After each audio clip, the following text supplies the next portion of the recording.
Illustrator 11 এর নতুন সংযোজিত বিষয়ের মধ্যে একটি বিশেষ ইফেক্ট হচ্ছে স্ক্র্যাবল ইফেক্ট।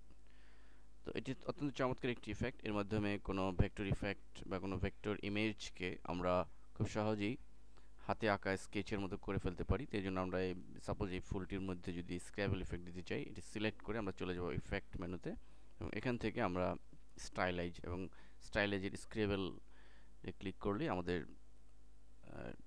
সামনে স্ক্র্যাবল ইফেক্টের ডায়লগ বক্স চলে আসবে এবং আমরা এই ডায়লগ বক্সটি একটু নিচে নামিয়ে এখান থেকে এর দেখে নেব। আমরা এখানে দেখতে পাচ্ছি অলরেডি সেটিংস কাস্টম রয়েছে। আমরা যদি ভিন্ন কোনো যেমন সোয়াশ নির্বাচন করি তাহলে আমাদের ইফেক্টটিও ভিন্ন স্টাইলের স্ক্র্যাবল ইফেক্ট আমরা এখানে দেখতে পাচ্ছি। ঠিক একইভাবে আমরা অন্য কোনো যেমন স্কেচ রয়েছে এটিও যদি নির্বাচন করি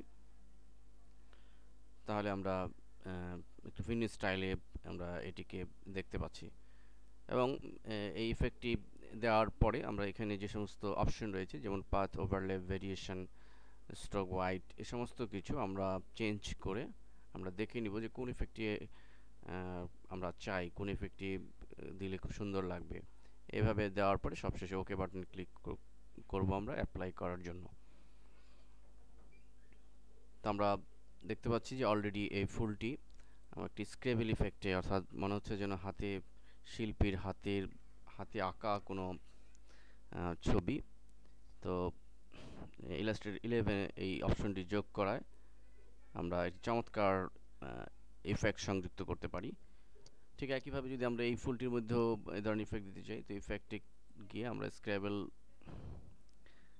স্ক্র্যাবল নির্বাচন করে আমরা যদি ভিন্ন একটি স্টাইল প্রয়োগ করি তবুও আমরা এটার আউটপুট দেখতে পাবো। অ্যাডোবি কর্পোরেশন প্রতিনিয়তই তার এই সফটওয়্যারটির আপডেট ভার্সনের নতুন এমন সব বিষয় সংযোজন করছে। আমরা দেখতে পাচ্ছি অলরেডি এটির আউটপুটটি। এখন আমরা এই সেটিংসে গিয়ে যদি একটু ভিন্ন রকম যেমন জিগজ্যাগ যদি দিই তাহলে আমরা ভিন্ন স্টাইলের ইফেক্ট আমরা পাবো।